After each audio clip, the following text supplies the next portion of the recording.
বললাম যে ৭ দিনের ভিতরে দ্রব্যমূল্য কমানোর বিষয়ে সন্তোষজনক পদক্ষেপ রাখতে হবে। যদি না রাখতে পারে তাহলে ভোক্তা অধিদপ্তর সহ বাণিজ্য মন্ত্রণালয়ের যে অধিদপ্তর পরিদপ্তর রয়েছে, বাণিজ্য মন্ত্রণালয়ের সচিব সহ আমরা সকলের পদত্যাগ দাবি করেছি। কারণ দেখেন, আমাদের এই যে অসংখ্য জীবন এবং রক্তের বিনিময়ে আমরা যে একটি গণ অভ্যুত্থান সফল করলাম, এখন রাষ্ট্র সংস্কারের বিপ্লব সাধন করতে চাচ্ছি, আমাদের যে ক্ষোভের অন্যতম একটি জায়গা ছিল দ্রব্যমূল্যের ঊর্ধ্বগতি।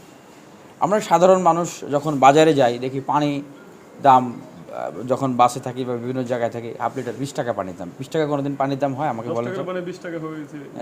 এটা কিন্তু কোনোদিন হয় না। এই যে তেলের দাম কত টাকা, আপনার হচ্ছে চিনির দাম কত টাকা, চালের দাম কত, ডাল কত, পেঁয়াজের দাম কত, তারপরে যে সিলিন্ডার গ্যাসের দাম কত, এইরকম যত নিত্য প্রয়োজনীয় পণ্যগুলো রয়েছে এগুলোর অস্বাভাবিক রকমের মূল্য বৃদ্ধি। এটা আমরা বুঝি, জানি, কিন্তু কিছু বলতে পারি না। হয়তো সাধারণ মানুষ বাজারে গেলে এইটাই বোঝে যে এটার দাম অনেক বেশি, কিন্তু কেন বেশি এটা হয়তো সাধারণ মানুষ বা সাধারণ জায়গা থেকে অতটা বোঝা যায় না। আমরা আজকে যেখানে এসেছি, বাণিজ্য মন্ত্রণালয়ের আওতাভুক্ত এই প্রতিষ্ঠানটির নাম হচ্ছে কম্পিটিশন কমিশন, প্রতিযোগিতা কমিশন। এটার নামও হয়তো অনেকেই জানে না। কিন্তু এই দ্রব্যমূল্যকে নিয়ন্ত্রণ করার জন্য পুরো দেশব্যাপী যে সিন্ডিকেটটি প্রতিষ্ঠিত হয়েছে, সেই সিন্ডিকেটটা ভাঙার কাজই হচ্ছে কিন্তু ইনাদের। অথচ এতদিন হয়তো অনেকেই এটার নামই জানতো না। এখন প্রশ্ন হচ্ছে যে তাহলে কারা সিন্ডিকেট করে এই পণ্যদ্রব্যগুলোর দাম বাড়াতো? দেখেন, এই যে ডিম, আমরা দেখেছি না যে ডিমের দাম হু হু হু হু করে বাড়তে বাড়তে 160 টাকা, প্রায় 200 টাকার কাছাকাছি হয়ে গেছিলো। আবার ওই যে ব্রয়লার মুরগির দাম অনেক সময় দেখা যায় যে এক সময় ছিল 120 টাকা, এখন 240 থেকে 280 টাকা, মাঝে মাঝে 300 350 টাকা হয়ে যায়। সোনালী মুরগি, তারপরে গরুর মাংস, এই যে এগুলো দামগুলো আসলে মানে কাদের কম্পিটিশনটা আসলে কাদের ঠিক করার দায়িত্ব? দেখুন, আমরা দেখি বাজারে কিছু নির্দিষ্ট প্রতিষ্ঠান আছে, হাতে গোনা বড় বড় প্রতিষ্ঠান, যেমন যদি কাজী ফার্ম, প্যারাগন, আফতাব, তারপরে পোলট্রির এরকম আরও কিছু প্রতিষ্ঠান রয়েছে, ডায়মন্ড। তারাই কিন্তু মূলত আসলে একটা ম্যাসিভ সাপ্লাই দেয় বাজারে এই প্রোডাক্টগুলোর, ম্যাসিভ সাপ্লাই দেয়, এবং তারা নিজেরা দাম ঠিক করে। এটা কীভাবে?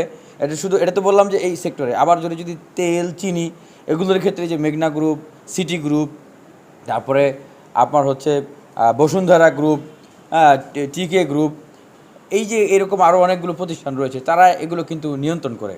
এখন কথা হচ্ছে যে আমি সহজে যদি বুঝাই, আপনি হচ্ছে উবারে এখন দেখেন আগের মতো কিন্তু অ্যাপস কমে গেছে। অনেক জায়গায় 20টা 15টা করে 12টা বাইক থাকে না? আপনি গেলে দেখেন, যদি বলেন যে অমুক জায়গায় ভাড়া 150 টাকা দেবো, যাবা কিনা? রাজি হয় না। তখন সবাই মিলে ওরা একটা জিনিস ঠিক করে যে আমরা এই তো 200 টাকার উপরে আমরা যাব, এর নিচে কিন্তু কেউ নামবো না। হ্যাঁ, ওরা 200 টাকার উপরে বার্গেনিং, কেউ 210 টাকায় যায়, কেউ 220 টাকায় যায়, বা 220 টাকা না হলে 210 টাকা আপনি ওখান থেকে যেতে পারবেন, বা 200 টাকায় সর্বোচ্চ, কিন্তু এর নিচে কিন্তু কেউই যাবে না। তো এই যে সিন্ডিকেট, সহজে মনে হয় বুঝতে পারছেন বিষয়টা। আচ্ছা, দুর্নীতিবাজ এবং সিন্ডিকেটকারীদের বিরুদ্ধে আসলে আপনারা কি বলবেন? এটাই বলছিলাম যে এই যে বড় বড় প্রতিষ্ঠান বাংলাদেশের যেগুলো নাম বললাম, তারা সবাই মিলে বসে ঠিক করে, বা এই যে মুরগি, ডিম, আপনার হচ্ছে মাংস, এই যে মুরগির বাচ্চা, পশু খাদ্য, এরা সবাই মিলে তেল, চিনি, এই কোম্পানিগুলো তারা সিন্ডিকেট করে তারা এগুলো ঠিক করে যে আমরা এর উপরে কম্পিটিশন হবে, কিন্তু এর নিচে আমরা নামবো না, তার কাছে আমরা আবদ্ধ। আমাদের বার্তা স্পষ্ট। আমরা কম্পিটিশন কমিশনে আজকে এসেছি, এবং এখান থেকে বাংলাদেশে যে ব্যবসায়ের যে সিন্ডিকেট, সেই সিন্ডিকেটগুলো ভেঙে দেওয়া হবে। তারা আজকে এটি স্বীকার করেছেন। এখানে তারা দেখিয়েছেন যে তারা এই যে প্রতিষ্ঠানগুলোর নাম বলা হলো, এছাড়া আরও অনেকগুলো প্রতিষ্ঠান, তাদের অলরেডি তারা অ্যাকিউজড, তাদের বিষয়ে তারা মামলা করেছেন। এবং আজকে যে পলিসি ডায়ালগটা হয়েছে, যে তারাও মনে করেন যে তারা সিন্ডিকেট করে স্বাভাবিক যে ন্যায্য মূল্য হওয়ার কথা তার চেয়ে অনেক বেশি মূল্য তারা নিচ্ছেন।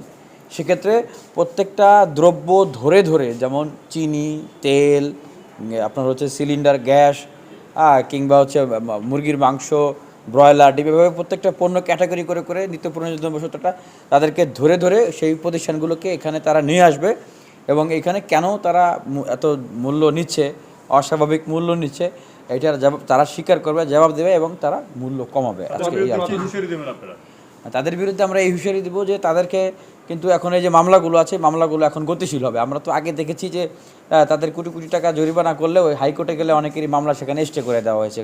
স্বজনপ্রীতি, ভালোবাসা, সেই মধু, স্বজনপ্রীতি, ভালোবাসা এখন আর চলবে না, মামলাগুলো দ্রুত চলবে। এবং সেই সিন্ডিকেট প্রতিষ্ঠানগুলোর প্রতি আমাদের যে ঘোষণা, যে সাবধান বার্তা, সেটি হচ্ছে যে আপনারা এই যে গতকালকেই তো হাজার হাজার কোটি টাকার মালিক বেক্সিম গ্রুপের ইয়াতে সালমান এফ রহমান, তার কি পরিণতি হয়েছে, যে হাতে বেঁধে নৌকার ভিতরে মানে চোর, আসলে তো নৌকা ছিল সেটা মানে রক্ষা পেল, সেই নৌকা সে তাকে রক্ষা করতে পারলো না, তো এই চোরের মতো অবস্থা। তো এরকম হাজার কোটি টাকার মালিক যারা, তাদেরকে বলবো যে দেখেন, খালি মানে অনেক পয়সাবাদের বৃত্ত বৈভবের মালিক হয়ে গেলেই কিন্তু আপনার মানুষের কাছে প্রশংসা সম্মানের পাত্র বা আপনি ভালো থাকতে পারেন না। সুতরাং আগে মানুষ হন, আপনার যতটুকু প্রয়োজন হয় এটি নিয়েই আপনাকে খুশি থাকার, এই যে নৈতিক শিক্ষাবোধ, হ্যাপিনেস লাইজ ইন কন্টেনমেন্ট, এইটা আপনারা ধারণ করুন এবং মানুষকে শোষণ করে, জুলুম নির্যাতন করে, সিন্ডিকেট করে এই যে কোটি কোটি টাকার যে ব্যবসা বাণিজ্য, এগুলো বন্ধ করুন। আর দেশে এখন সংস্কার এবং সংস্কারের বিপ্লব চলছে, আপনারা নিজ থেকেই আপনারা বলেন, স্বীকার করে নেন যে এতদিন আমরা যা করছি এটা ঠিক করি নাই, যারা এগুলো করাইছে তারা পালায়ে চলে গেছে, আমরা আর এগুলো করবো না। আপনারা পণ্যদ্রব্য দাম কমাবেন, নিজ থেকেই ঘোষণা দেন এবং দাম কমানো শুরু করে দেন, তাহলে মানুষের কাছে কিন্তু আপনারা ভালো হতে পারবেন। একটা কথা বলি যে আমাদের লড়াইটা হচ্ছে দুর্নীতিবাজদের বিরুদ্ধে এবং আওয়ামী লীগের দোসর যারা বিভিন্ন জায়গায় ঘাপটি মেরে বসে আছেন এবং দেশটাকে অস্থিতিশীল করার জন্য তারা একটা প্রক্রিয়া তৈরি করতেছেন, তাদের বিরুদ্ধে। কেন এই কথাটা বললাম?